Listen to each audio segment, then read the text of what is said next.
Okay, so first off, we're going to start off with the icebreaker. You can just either unmute or you can put your answers in the chat. So I'll start. What type of job do you work at? I am a program ambassador, so I work at Learner's Goodwill.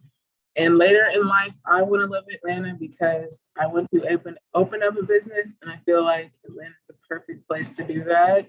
If you see the atmosphere, I feel like it's very progressive, and I feel like that's the perfect atmosphere and environment that I need to be in order to accomplish my career goals.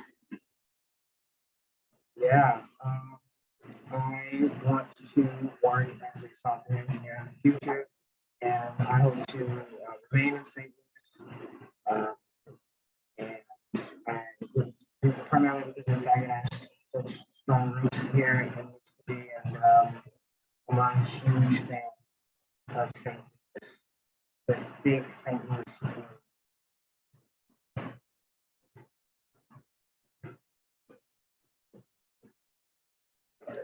My name is Miriam. I'm another program ambassador. I am currently obviously working through STLU's jobs to be a program ambassador. And I'm not really sure where I want to live later in life. I have a feeling I probably will do some moving around. I may come back to St. Louis. I may not really sure right now.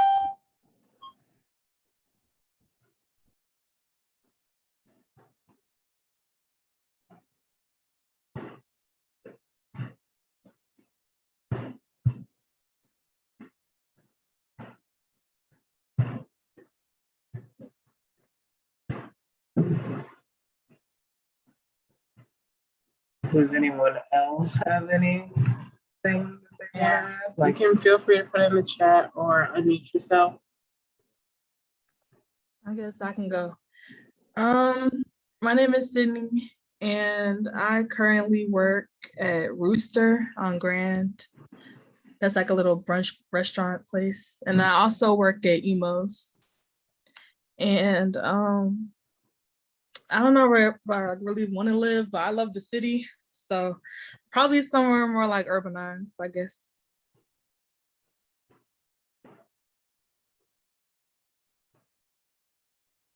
We have someone in the chat. We have Anaya Walker. She's a UX design intern at Cleveland.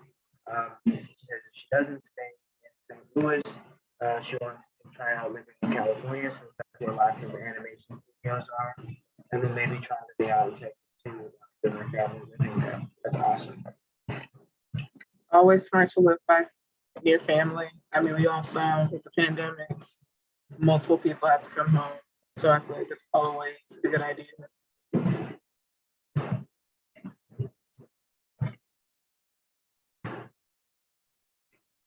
So if anyone else wants to come off mute or say where they want to live, participate, then we can move on to the next slide.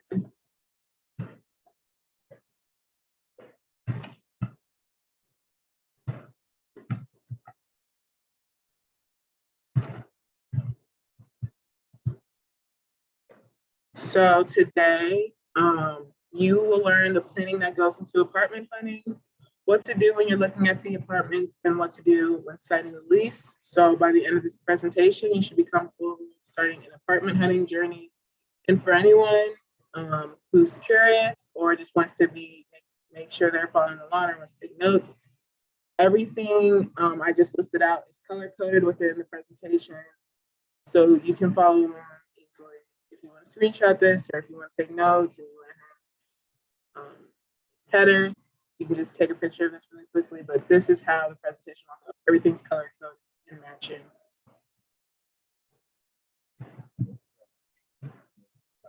So I can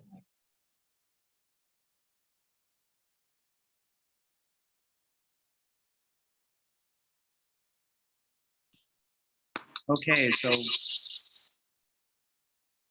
yeah.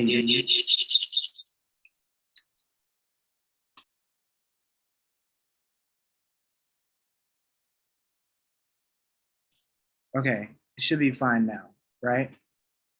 Okay, great.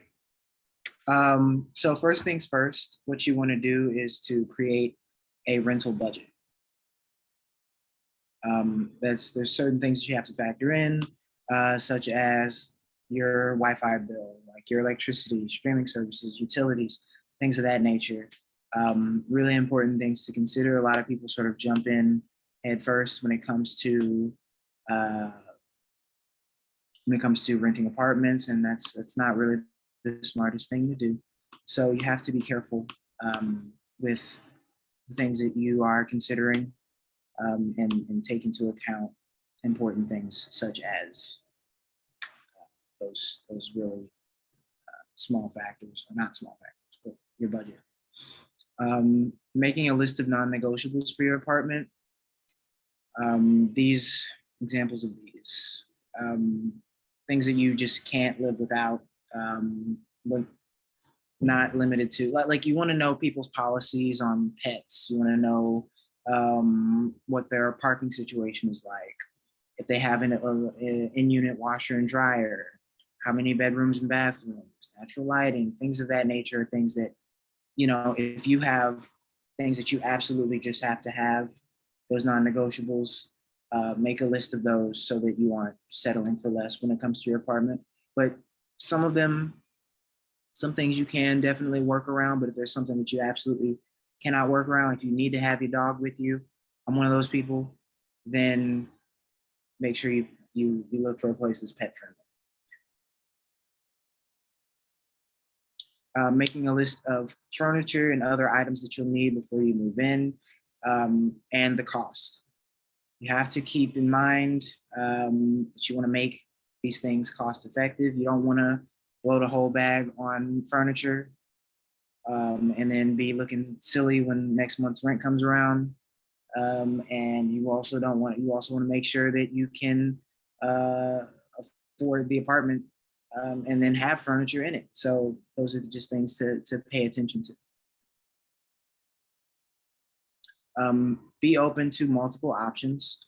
When it comes to apartment hunting, it is not easy. The first apartment you look at probably isn't going to be the one for you. Pay attention to a bunch of different apartments. Keep your options open. You might not be able to find the dream apartment, but that's completely okay. A lot of the time, the dream apartment is not something that is going to come around. So just make sure that you're aware of that, and don't make a huge issue or a huge deal out of that.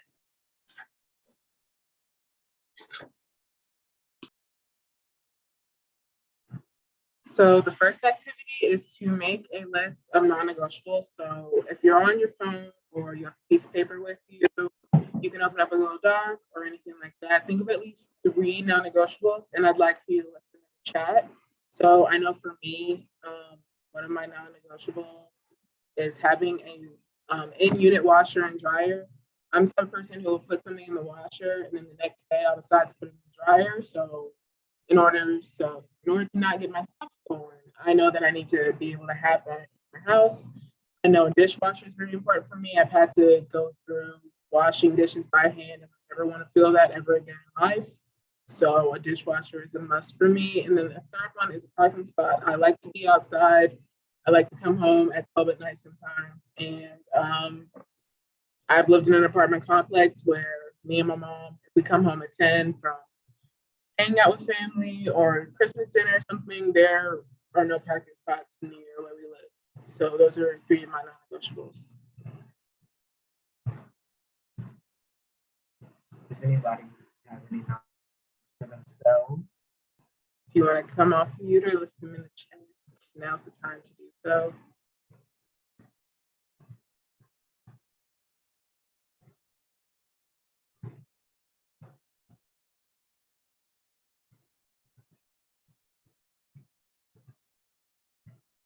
I don't know that I have 3 exactly, but I know that for me, like having a washing machine, at least in the apartment complex, would definitely be something that I would want. So.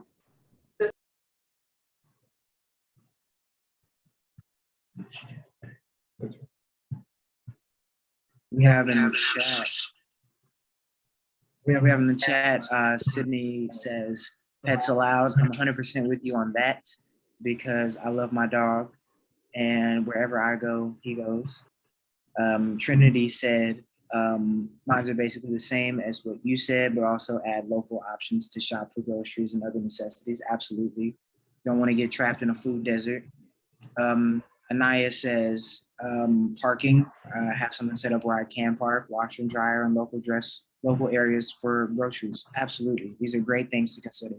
100%.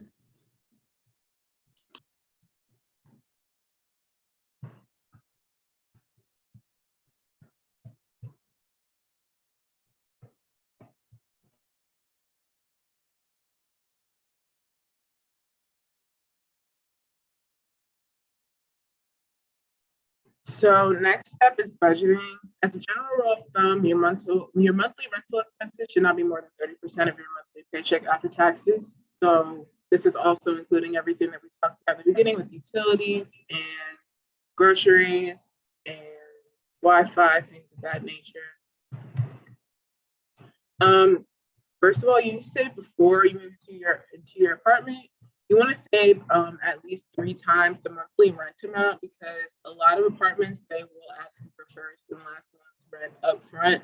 Sometimes they don't, but if they're ready for that, a lot of apartments also charge fees. So like a security deposit, just to make sure you don't damage and tear apart the apartment by the time you move out. A pet deposit is very common for those of you who did say that you wanted to have pets with you. Application fees is usually about $50 to $100. They make you pay for that because they want people who are actually interested in living at their complex to put in applications. You want to build an emergency fund after you move in.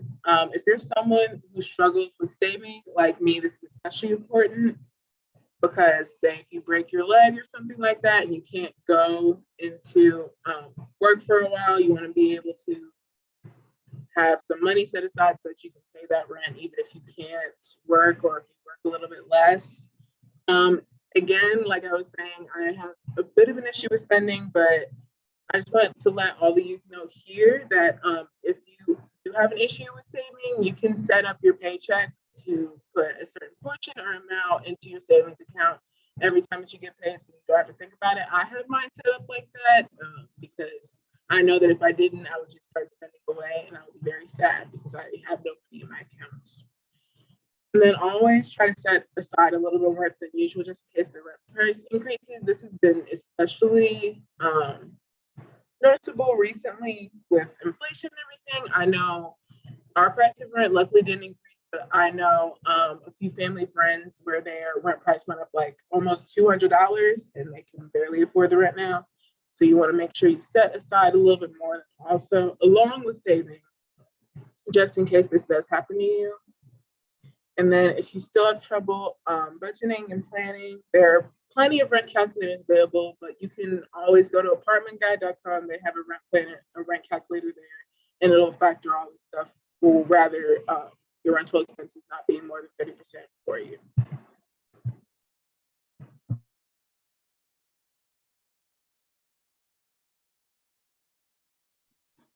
Okay, so you have feedback. Okay, you guys can hear me? I'm sure you can. All right, but let's go over renter's insurance. Renter's insurance, often called tenant's insurance, is an insurance policy that provides some of the benefits of homeowner's insurance, but does not include coverage for the dwelling or structure, with the exception of small alterations that a tenant may make to the structure. Essentially, it is insurance for your things. Basically, if something happens to your apartment, you can get the money back that you may have lost in your assets, jewelry, furniture, clothing, things of that nature, as seen on the slide. Renter's insurance is very helpful in that way. I would recommend it to everybody that does rent because it's just a good way of making sure that your things are protected, because as you know, a apartment is technically not your home per se. And sometimes your things can be in danger in the event that something happens to your apartment. You might not have the luxury of, something happens to your apartment and your things are destroyed. You might not have the luxury of being able to get those things back with ease. So having that renter's insurance could be very, very helpful.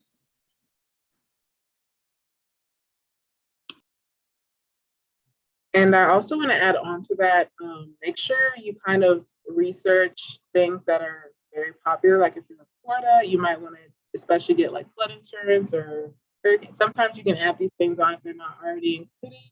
So you want to look and research areas or things that happen, natural disasters especially, that happen in your area, because you can either add that on if it's not already included or get some extra coverage for those things too.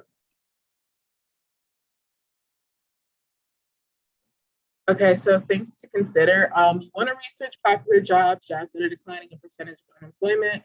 A lot of you, I know, were saying that you wanted to move into certain places. I know I do for the jobs. And if you move to, say, somewhere like, I don't know, Florida, with the hopes of doing a specific thing that is declining or not even popular there, then you might not want to move there no matter how much you love that area, because if you can't make the money to pay the rent, then you probably shouldn't move there. You also want to look at the percentage of unemployment, because no matter how popular a job is in a certain area, that unemployment factor will kick in. So this could be, if it's high, then you might not want to move there also, because you have a higher chance of being laid off or just not being able to find a job. I know in Atlanta, there are places that are tent cities, that kind of thing right there. And then you want to see which cities are starting to expand and which ones are starting to decline.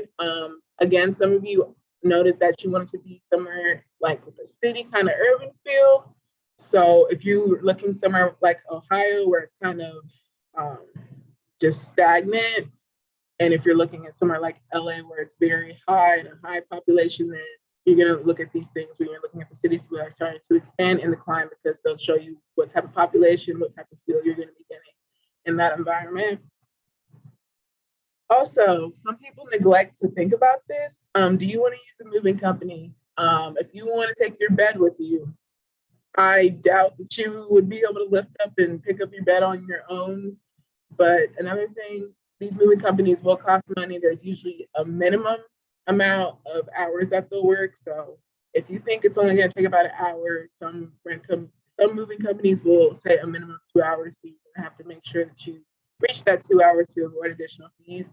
But another thing with the moving company is that moving companies can and will break your stuff.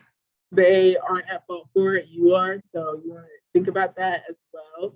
Maybe get insurance on some valuable items, or if you have grandma's china from 500 years ago and you want the moving company to move that, I would just make sure you look at them very closely while they're doing that. Another thing with this is that you can also use your family and friends. I did this when my mom moved when we were 6 or 7. She didn't use the moving company at all. We just asked every family member that we could find in our area, and they all moved us, and it was no additional cost to her. And nothing was broken, by the way. Would you like to live with or without roommates? So you're gonna want to think about this. Personally, for me, I refuse to live with a roommate when I do live alone. I can't think about someone else sleeping in the same area as me, but roommates can lower the cost of rent, but you also, if you do want to have a roommate, you're gonna have to think about how you're gonna find one, how compatible you are, how likely it is that you can find a roommate, and also how you're going to check if they're crazy or not, like security checks or whatever, or if they can even make your rent, because if they can't, then it's probably not a good idea to live with them. So if you're paying $900 for rent and they're paying $200, then they're not really doing much for you. So it might be best to live with or without a roommate, but those are just some things to think about, because they can either increase your price of rent or decrease the amount. And then also, don't be afraid to call and ask questions, especially financially related. We all know the internet is a bank of misinformation. So if you don't know if certain units are open or how much the rent is, I know a lot of websites will have like 1,000 to 1,500 for certain units. So you want to call and say, well, how much is it? Because you might be able to afford $1,000 rent per month, but you might not be able to afford 1,500. So you just want to make sure you can call, because they can't say that you can't live there just because you call and make sure that you can pay the rent. And then also, if you want a private landlord or rental company, almost everyone who is going to rent you is going to run a credit check on you. Private landlords tend to be a little bit more lenient, and rental companies, they're strict because they gotta pay their dues. Private landlords also might have stricter rules about utilities and things like that. Rental companies typically hire if your fridge breaks or if your closet door breaks. Rental companies usually have a company that they have foresee all of those things. Private landlords can be doing it themselves, so that can also be something to take into consideration. Because if they don't really know what they're doing, but they don't want to spend $200 on someone to fix your closet, you're gonna have a broken closet for a while. And then another thing with this is maintenance as well. Some private landlords, they offer 24 hours around the clock emergency maintenance. Rental companies will typically have a 9 to 8. We close at 8. Don't call us after 8 because you're not getting any help after 8. And then also, last thing is to try to move during the winter. The rent prices typically are lower in the winter because not as many people are moving in or moving out. This will people who are graduating from high school, going to college, and it's cold. But as long as you plan ahead, get all these things and your ducks in a row before, then moving in the winter should be a lot easier, and it'll also have a lower cost. I also just want to say too, another thing to consider is always recognize and know your rights as a tenant, because people will try to take advantage of you. There are some slumlords out there. Understand your rights as a tenant. It varies depending on where you are. Like if you're a person that's staying in Missouri, you know what I'm saying, in St. Louis, Missouri, understand your rights as a tenant in Missouri. If you're moving to Atlanta, understand your rights as a tenant in Atlanta. Any of these places, make sure that you recognize what your rights are. Like for example, in Missouri, tenants may withhold rent or exercise the right to repair and deduct if a landlord fails to do important repairs, like a broken heater or something like that. Make sure you recognize what your rights are as a tenant, because if you don't know your rights, people will try and abuse them. But yeah, let's see what we have up here next. And I also want to add, we are now moving on to the next section, which is what to do when you're looking at the apartment if you're following along with the color coordination. All right. So when you're looking at an apartment, you want to make a list of about 3 to 5 apartments to look at. Just as we said previously, making sure you have your options open, so that you don't feel trapped or committed to just one thing that might not be working well for you. Before and initially when you move in, you want to make sure you check everything. Check the water, closets, lights, electrical outlets, reception, windows, lighting, etc. Make sure that you are not being robbed or being charged more than you need to be charged because something's not working properly here or something of that nature. And then also with this, some tips that I've seen to check all these things. Also, along with this, you want to check because this will also help you get your security deposit back, and check them quickly too, because apartments typically have like a 30-day window. If you don't report it by then, you're stuck. But also, some people say to bring a charger so you can check the electrical outlets. Try to make a phone call to your mom every room that you get to make sure that you don't need to leave your apartment at midnight to call your long lost sister. Another thing they said to do is just check the faucet, turn on the faucet, see how quickly it takes to get cold or hot. They won't kick you out for this, I promise, because you're just trying to make sure that you're going to be okay wherever you stay.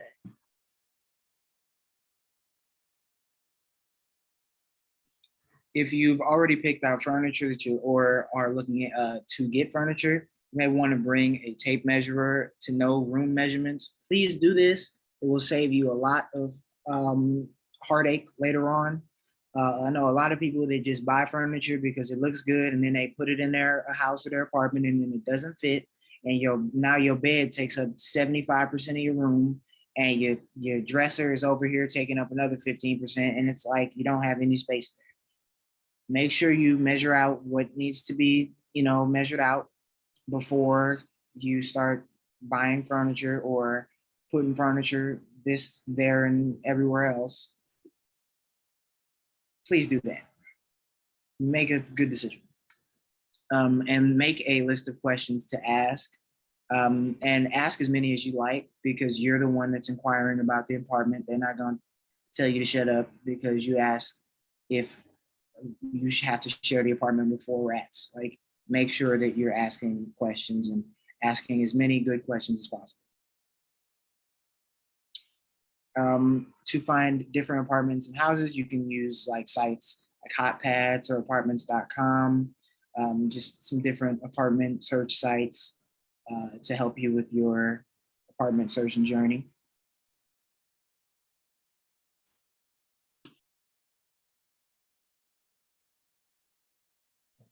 So we're going on to our second activity.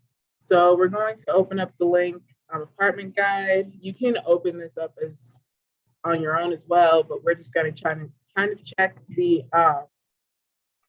rent calculator to see how much you can afford. So I'm using, if you're looking at the numbers I'm using, this is just a typical salary of a teen, especially if you move out or if you're moved out right now and you're working this job, this is about how much you're going to make a year. And then we're going to go ahead and start looking at some apartments, and we're also going to be inquiring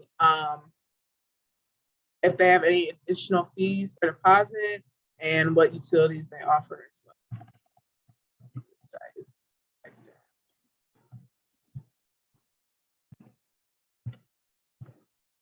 And we're just going to look at studio apartments for right now instead of 1 bedrooms. And we can afford about $1,000 a month for an apartment.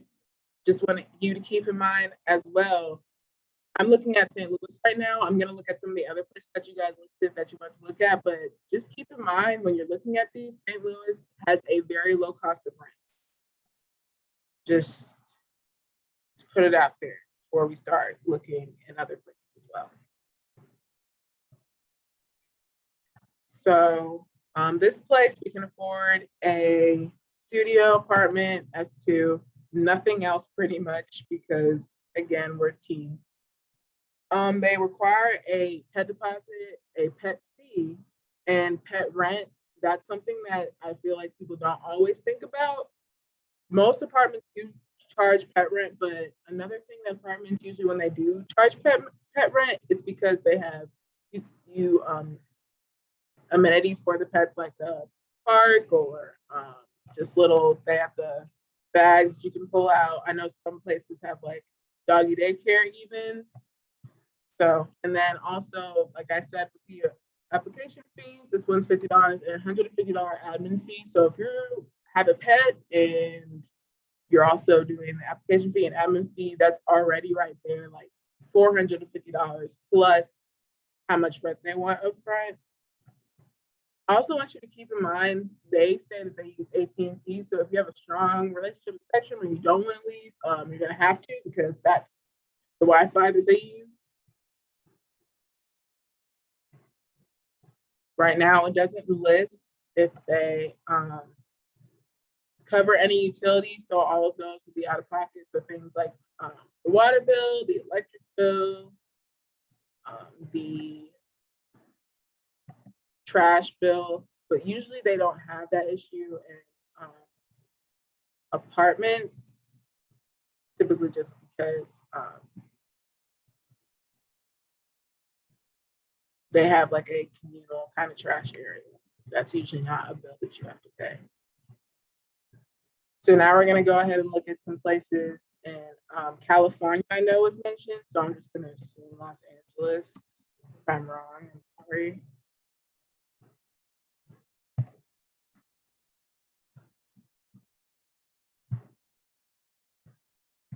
So again, we can afford 1,000, and you can already see kind of the divide between St. Louis and LA. All these places, 1,000 right off the bat. I don't even want to check this Mission Gateway because it's probably either A, student living, or B, retired living.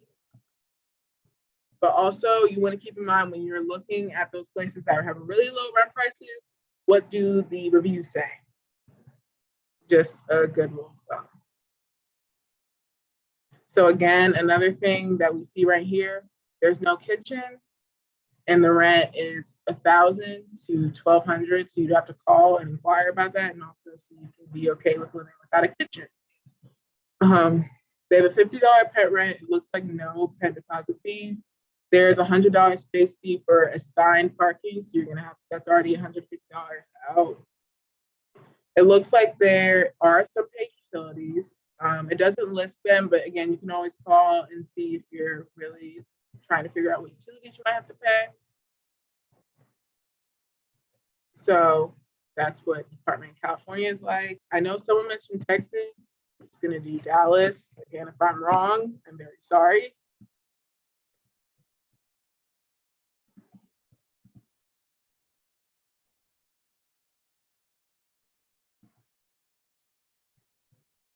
And now we have to wait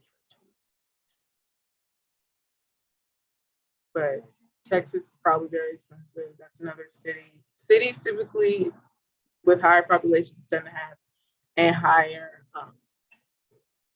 cost of rent because they're a city. So, you know, they're going to be paying for things like pavement, new highways. Yeah, so you can see again here, a lot of these places, like this place clearly isn't like a place you'd see for apartments in Missouri, and that's why it has the lowest cost of rent. We're gonna go ahead and look at this place actually, because we haven't seen anything like this yet. So a 1-bed in a studio is under your monthly budget, max budget for rent, so that's helpful. But just note how it says $760 plus. So again, you're gonna have to call and make inquiries about that. 1 bedroom, 1 bath, $840. Some of these say $880 plus. Again, you're just gonna have to call. They have a $300 pet deposit, so you're already out $300 minus whatever they want you to pay in rent up front, and a $20 pet rent fee.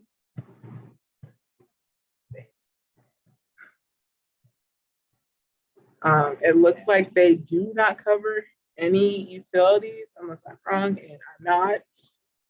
But again, something like that, you have to cover all the utilities.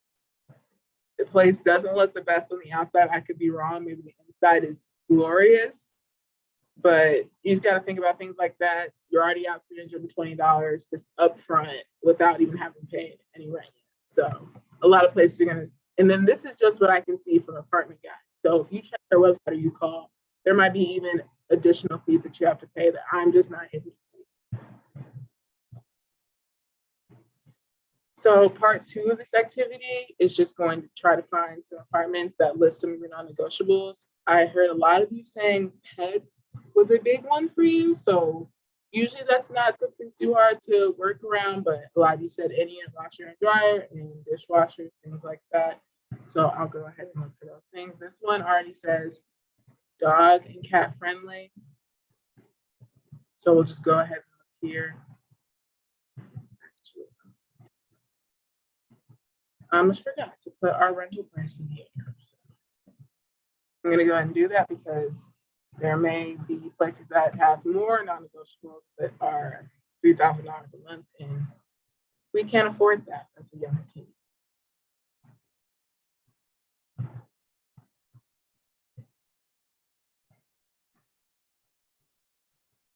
So some of their amenities are pool, fitness center. They have laundry facilities, but it doesn't list if they have in-unit washer and dryer. So that might mean that they have a kind of local apartment laundromat. I know my last apartment complex I lived in, they had one. And sometimes they have like a card that you can swipe, or you might have to dig out some quarters or go to the bank and get some quarters or something. You have to pay for this. They do allow pets, but they do have some restrictions, especially if you're trying to get a German Shepherd. My dog's a German Shepherd, so I wouldn't be allowed to have a pet here.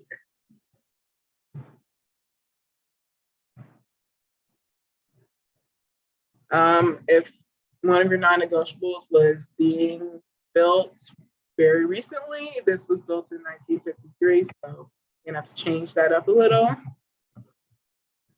but let's see some other ones in some different areas.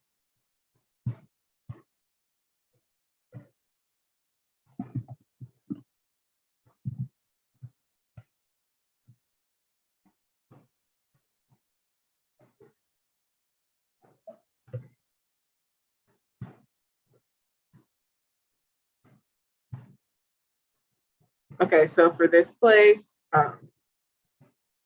we can afford a studio, which is very gracious, I feel. And then again, they have a pool, fitness center. Most apartment complexes, you'll see that they typically have things like that. They have laundry facilities. Doesn't say if they have any yet. So they have a playground. If you have kids, they have a business center. If you decide not to get Wi-Fi, I know some people don't have Wi-Fi, so they often go to the business center. They have renters insurance. They have a program for that, so you might have to buy it yourself. It's gated. They have a sun deck. So they do have Enya, washer and dryer. They have a dishwasher. I know that was important for me. They have a security system. And then again, they just have breed restrictions, but they do allow dogs. So mine's a shepherd. I can't have my dog here. What's your dog? He's So they're not listed on here, so you would probably be able to have this dog. Oh yeah, a lot of apartments also do have weight limits for your dogs as well. So I know some of my friends have horse-sized dogs and they won't be able to have them because some people do have weight limits on their dogs as well. I think it's like 50 pounds is the max typically. Again, if you want something that was built in this century, you're just gonna have to keep looking because it was built in 1970.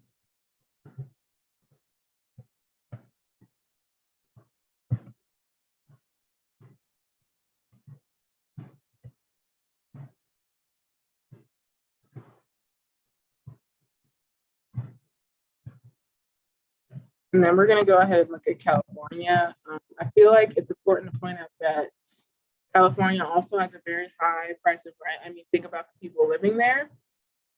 You can kind of put that together. But again, like look at this place with the lower rent, it's student living. So if you end up graduating school and you haven't looked for anywhere else, they're going to kick you out because you're no longer a student. So you're going to have to find somewhere else that can take that rent price.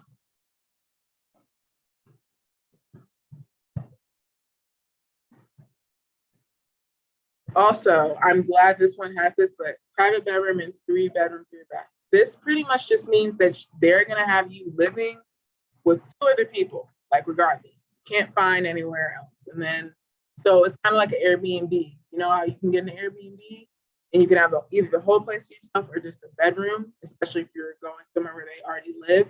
This is pretty much what this is. So you're gonna live in a 3-bedroom, 3-bathroom, but you're also gonna have 2 other people living with you, and you will still have to pay $1,000 a month, even though all those other people are. There's no such thing as the rent going down because of this. And it looks like everywhere in this apartment complex they have private rooms on, and that's probably why the rent was so low. So just another thing to keep in mind, they do have Indian washer and dryer. They have a balcony if you love to go out and get some fresh air. They do have garage parking, but it's $75 fee because I know some of you, including me, were saying that parking is important. If you hate the stairs, they do have an elevator. It's gated if you're worried about your safety. They have a dishwasher, island kitchen. It's smoke free, so if you are a smoker, look for somewhere else.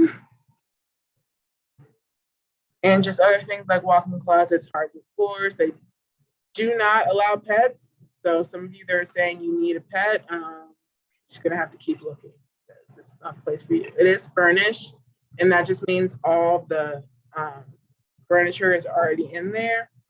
And then if you were looking for something built in this century, it was built in 2014. So if you're okay with having a private bedroom and no pets, then this might be the place for you.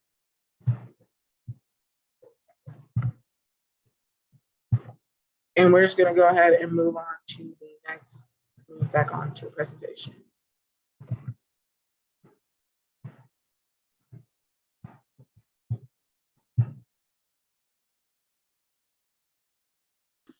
All right, so this slide is titled "Do Your Research After Viewing," um, which is pretty much self-explanatory. Things may look good from the viewing, but appearances can differ from reality. Um, you want to find general information about each area. You want to know as much about the area of your apartment as possible.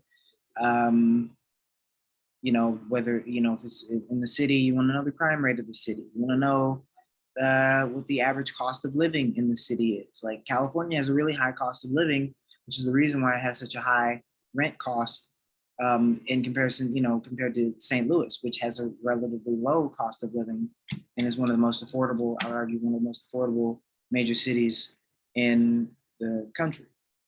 Um, so yeah, that's a really, really important thing. Next point. You may also want to see what the education is like in the area. I was literally talking about this the other day with Miriam.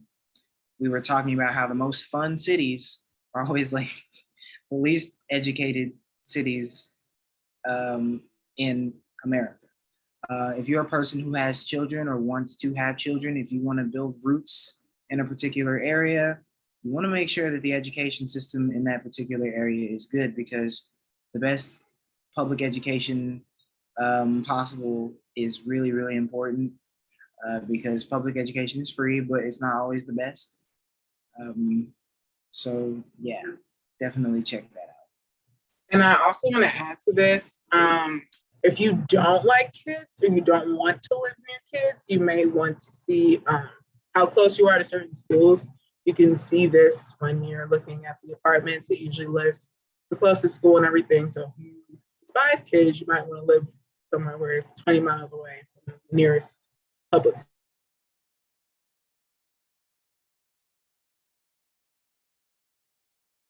And yeah, and go back to the apartment at night, just to sort of, you know, you don't have to like get out of your car.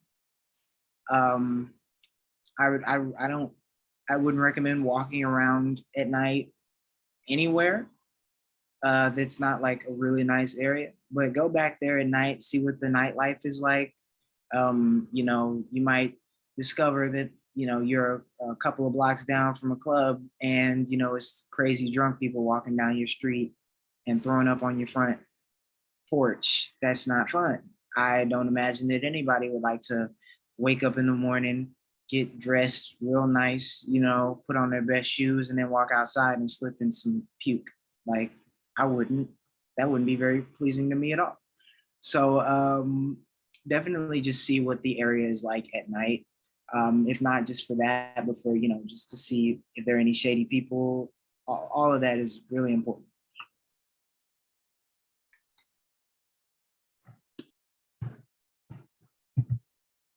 So when choosing your apartment, it's best to make a pro-con list of every apartment, then just rate the apartments 1 to 10. So a pro might be that they offer key fobs and you can't seem to always locate your key.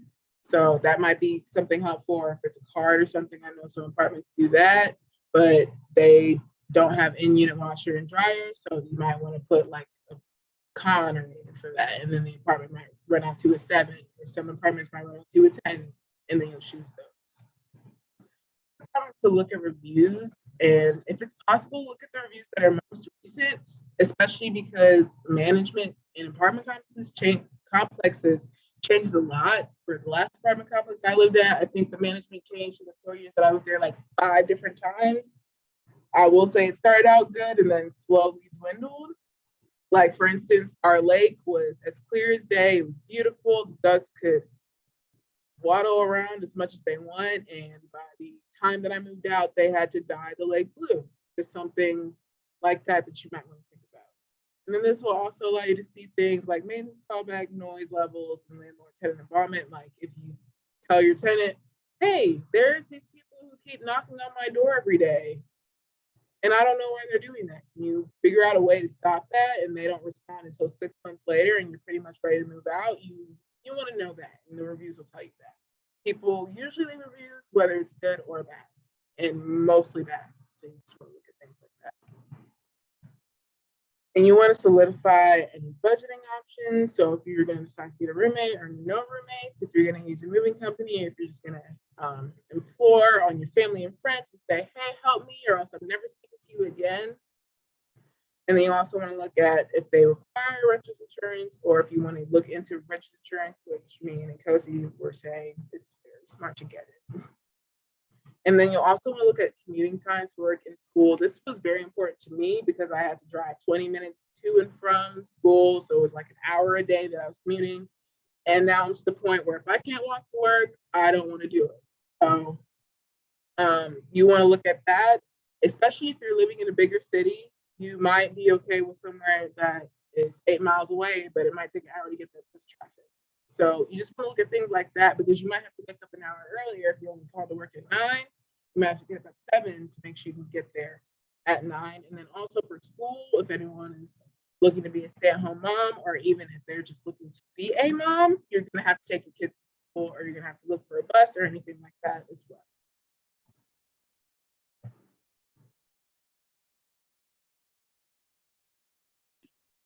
And here are some last minute tips for apartment searching. Always try to negotiate the price of rent if you think you can. You'd rather pay less than more. Negotiation is always a good thing. Negotiate for everything, whether it be cars, apartment prices, cost of Cheetos from a street vendor, all of it. Negotiate. Negotiation is a really good tool in everybody's tool belt. And if you can do it often. If you know it's the one you want, don't be afraid to jump on the offer if time and money allows it. Always jump on offers that you want if you can do so. It's always best to not have any regrets. So jump on those offers that you can afford, and when I say afford, I mean both with time and money. Because it might be a really nice apartment, but it's 17 miles away from your job, and you might not want to wake up at 5 o'clock in the morning to get to and from. Be open to compromise if you are searching with people other than yourself. That's always a really, really, for some people don't want to have roommates. Understandable. For reasons like this, but if you can't afford to live on your own just yet, definitely be open to compromising with others to at least get halfway happy with your living situation. Take pictures and venture around the neighboring areas, taking into account the closest grocery stores, malls, schools, etc. Earlier, a few people mentioned like, oh, I want to know where the grocery stores are and all that other stuff. That is brilliant early analysis thing. Definitely knowing where the places you are that can help feed you. The places are that can help feed you. It's really, really important. A lot of us are in food deserts in our more urbanized communities, which is a huge problem. So knowing how to get access to the proper nutrition is absolutely necessary, especially for people who have young children. And research and look into getting renters insurance. We're gonna keep saying that one because renters insurance is so important. Protect your stuff. Because I know for a fact that if my stuff gets burned up or something happens, I'm not gonna be able to get all of my stuff back unless I have renters insurance. And choose a date when you are not busy to sign your lease and go over it as thoroughly as possible. Yes, definitely read over your lease. Good example, good tip, good life advice I'll give you. Don't sign anything unless you read over it thoroughly. Unless it's like the Apple terms of agreements when you're getting a new update on your phone, because nobody reads those because it's like 300 pages, and I don't know what they're talking about half the time. So, but at least definitely sit down, read that. If you have any people that are familiar with law, go over it with somebody who's familiar with law. Some of us might not have that that privilege of knowing people who are who have education and or backgrounds in law. Look over it yourself, research things. If there's a term you don't necessarily understand, look it up. That's just stuff I cannot stress enough.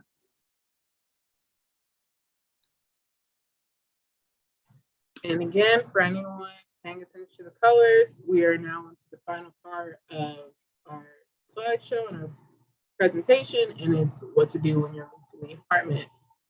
So tips for when you want to lease the apartment. I think your apartment showing is a job interview. This will definitely help if you don't look at it on paper, especially if you're younger like us and we don't have the highest credit score. If you at least have everything nice and neat and open and binder covers, and it's all nice and pretty and blue or whatever color you really love, you'll look a lot better than if you have a 600 credit score. You know, you got your life together, you're just young. And then this will also allow them to get a good feel for what you are like in general. Because if they feel like you're crazy, it doesn't matter how much money you make, they're probably not going to lease your apartment to you. Bring any and all necessary documents to the listing if you're ready to sign the lease, and fill out the application beforehand. Most apartments will allow you to fill out an application online. So if you can do that, go ahead and do it, just so you, again, look prepared. This also goes into your job interview. And then if you're like, well, I don't got my social security number or your social security card, and they're like, you need your social security card, it's probably not gonna look so good for you. And then sometimes, I just want to stress that this is not very likely. They'll allow for you to test drive the place for the night in the apartment. If you're still not so sure about the atmosphere, you're scared of being away from your family, this is the first time you're away, they might let you stay a night there. Again, not very likely, so do not get your hopes up. And then check if the apartment is limited to one Wi-Fi account provider. I just mentioned this when we were going through the non-negotiables, but a lot of places, like I know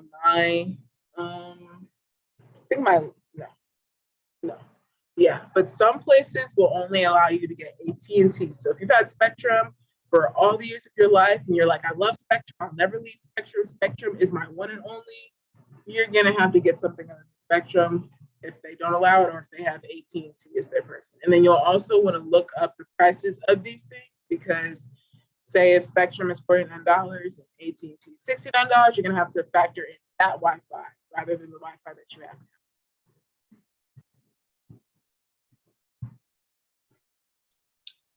All right, and here's signing the lease. When you are ready to take the next step and sign your lease, make sure that you take the time to read thoroughly. We said that last time. We're gonna keep stressing it. Read thoroughly. Anything that you sign, read it thoroughly. Ask landlord questions if you're unsure about anything in the lease, and also look stuff up because people might try and, just this and downplay stuff. Whole time you just sign your soul away. Like, no, look it up on the internet as well.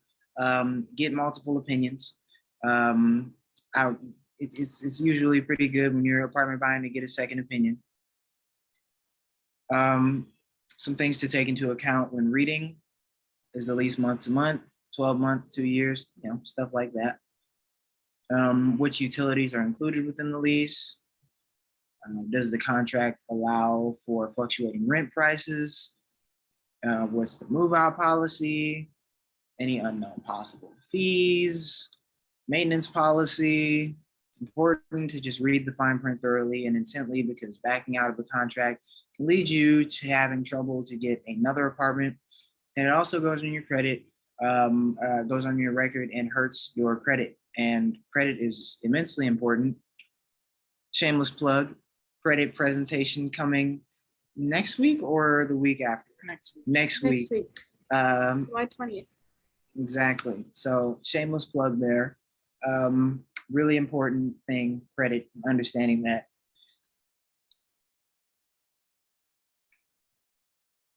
So we're going to go through reviewing the lease.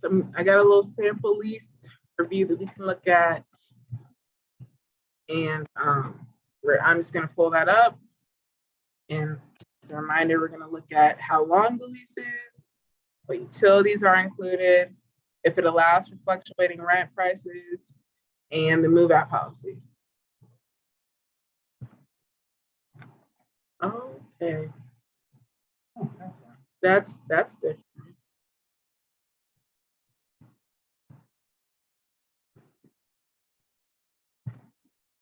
See, it's not working. Okay, well, luckily I remember this lease for the most part, but I'll just discuss some of these aspects myself. So, an important thing when you're looking at the lease, how long it is going to dictate how long you have to stay there without it hurting your credit or hurting your record. So, for my dad, he has a 18-month lease, and at month 6, he was like, "I gotta get out of here, man. I can't do it anymore." And you know what? He couldn't because it was going to hurt his credit and go on his record. And then another thing with this is usually when they have a longer lease or a month-to-month lease, you got to look at what that move-out policy is too, because that can also hurt you. But anyways, utilities, typically trash and sewer are the most common ones that they cover. Even if they don't list that they cover it, usually they cover those. But again, you'll just want to look at that within your lease. If they don't list it, that's a red flag because you are entitled to your rights as an owner. And then you want to look at if the contract allows for fluctuating rent prices. So I'm mostly not talking about inflation with this. I'm talking about for us, we had a 12-month lease, and every year I think the lease went up about $100 if we decide to renew. So you want to look at if they allow for things like that to happen, because if you budgeted and you're at $1,000 a month and you're about to say, I just love this place, I'm going to live here for another year. And then they said, oh, well, since you love it so much, the rent's now $1,100. You're going to have to start looking somewhere else or figure out something to be able to pay that $1,100 because you started out with $1,000. And then you also want to look at that move-out policy because some apartments, I don't know how common this is, but I know some apartments, they won't tell you that it's time for you to move out. They just renew like automatically, like a phone bill or your Apple Music. You know how that automatically renews and you didn't know about it, and all of a sudden $10 extra your account. Some places do this too, and you want to make sure that move-out policy is included in the lease. How early you need to let them know, because it might be a month before, it might be 5 days before. You might just have to stop paying rent and be like deuces. So you want to look at that too, because again, if it's not included in the lease, you are entitled to know this. It's you're entitled to know that as a renter. So you want to look at these things as well too.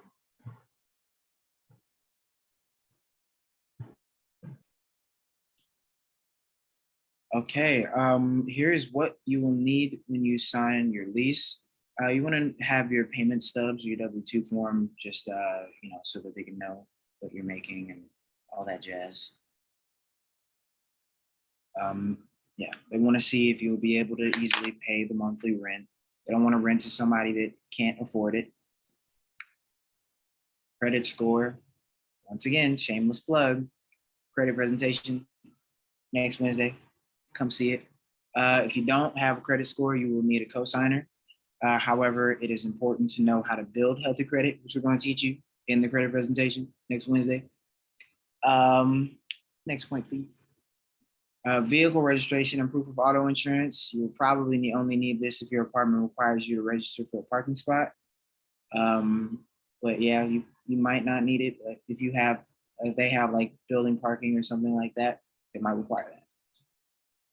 And references. Just like a job interview or something like that, you might need some references. You can get college professors, bosses, anybody but family members. Just make sure that before you name your references that you contact them, because sometimes people, like I know I don't answer random calls for real. So, I wouldn't spring that on somebody else unless I give them the go ahead. Valid ID and social security card. Just like with STL Youth Jobs. Shameless plug there too. You need a social security card and valid ID, just proof of, citizenship and identity and whatnot. And then I wanted to add with this, if sometimes it's not the card, it's the number. If you don't know your social security number, at least like a little well or familiar with it, I would do that now. You're 16, you're going to have to put that social security card on almost everything. I needed my number for when I did dual enrollment. I needed my number for when I filled out my pay stuff, my direct deposit. You're gonna need it for when you apply to college. You don't want to have to dig into that special box every time that you need your social security number or ask for it. It's pretty, once you hear it a few times, it's pretty easy to remember it. It's only 10 numbers. Typically, everyone has a little bit of variation, but it's almost the same like every year or whatever. So just make sure you're looking at these things and remember your social security number because it's very important that you do so.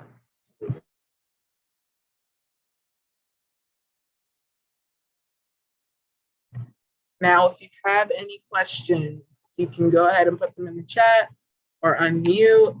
And if you don't, I can also give a little bit more of my life advice about apartment hunting because I do it all the time, even though I'm a minor. Yeah, she's super experienced in life, super old, Harmony.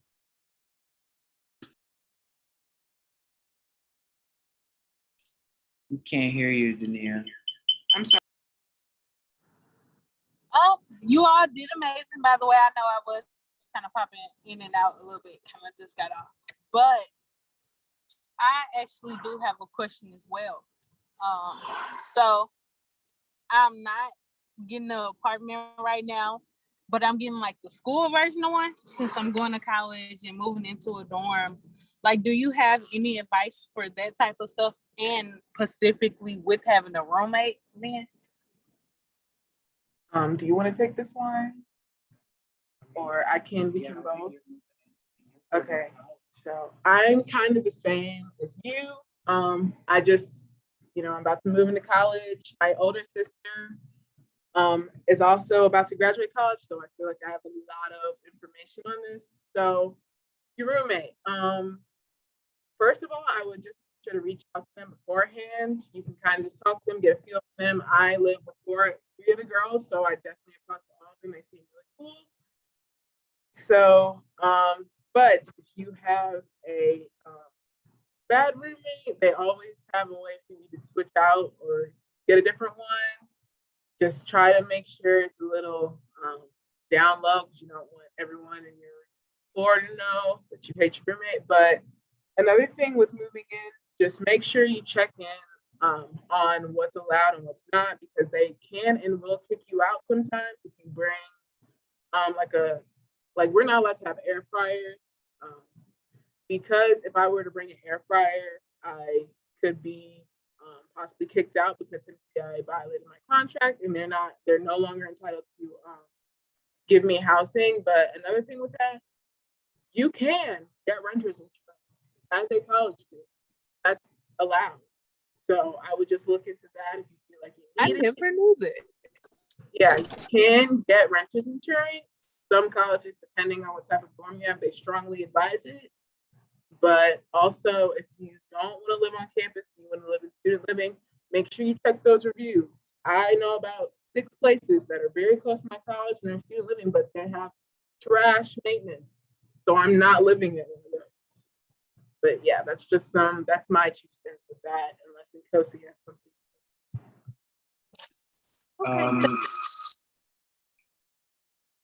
Yeah. Sorry, that was not my fault. Yeah, I would say definitely all the stuff that Harmony said, looking into the, if your school offers renter's insurance, making sure that you're following the rules because you get kicked out of, student housing at school, then, you're living out of state, then you're kind of out of luck. With the roommate, sometimes roommates are terrible. I have a story. One of my best friends in the world, he goes to Missouri S&T, and he has a roommate, or he had a roommate, which was not a very good roommate. and he did not practice proper hygiene and was just, you know, he stayed up all night playing video games, and it just drove him up the, you know, insane up the wall. So definitely making sure that, you know, you try to build a good relationship with your roommate, but also if it's just not working, get out of there.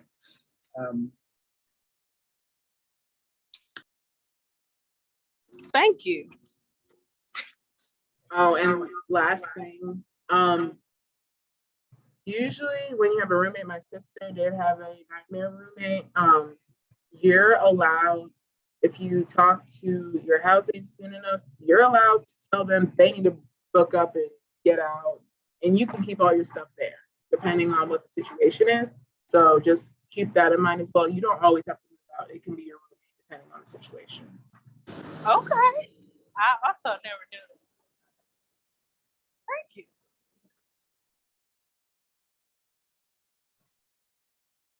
you. Did anybody else have any questions? Yeah. Chat activities? Yes. Vacuum cleaner is the opposition. Any tips on negotiating for apartments? Like, how would you negotiate the price? I would say similarly to the way that you would negotiate for a car, trying to figure out, you know, speaking in regards to like price range. Hey, at the moment, I am currently, maybe you would say currently I am in between jobs or in between this, that, and the other. Or what can we do to discuss this? Like, there are ways to negotiate. I don't have any specific negotiating, for lack of a better word, hacks, but I can definitely tell you, be sure to be honest about what you can afford, and make sure that, you know, you're building that rapport, but also showing interest, right? Showing interest, as we stated previously, people who recognize interest are more likely to take you seriously. And another thing is that credit score does a really good job in speaking for you as well. Having good credit, it shows, okay, this person pays their bills, this person handles their business financially, so I'll give them the benefit of the doubt here. So you know, there are a lot of things that go into negotiating for apartments, much like cars, but I would say, yeah, just making sure that you're honest, that your credit is pretty good, and that you are showing interest in the apartment and in the situation. Also, you could probably just look up, if you need a little bit more guidance, you can always probably just look up like negotiating rent prices tips online. The internet is very, very helpful.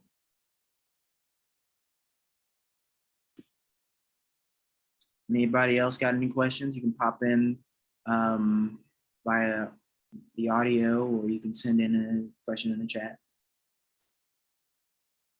Cool. Thanks again. Of course. That's what we're here for.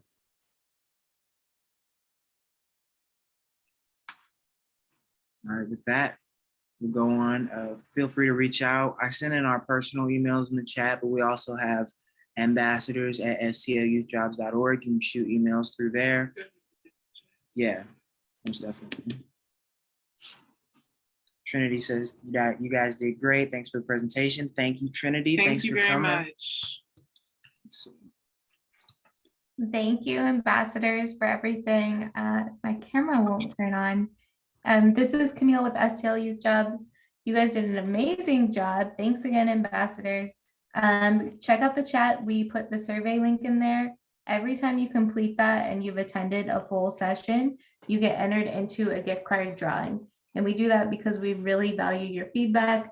Every year we take that, and every session we take it in Modify events. So please fill that out. Also check out our events page, stlyouthjobs.org/youth-events. That's where you can register for more sessions. We just added 2 this week. So we are constantly updating that throughout the summer. And our big event is on Thursday. There's a ton of chances to win gift cards, and you get paid your hourly wage. So please check it out if you're available and free. It starts, I think, at 12:30 through 4. So register to attend, and you can do it on that events page. Also check out St. Louis Surge tickets. You can get free basketball tickets for this Saturday. So keep checking your emails, check your text messages. I know it's a lot of announcements, but they're all for fun events for you all. So thank you, everyone, and have a great evening. Bye. All right, guys. See you guys. Bye, everyone.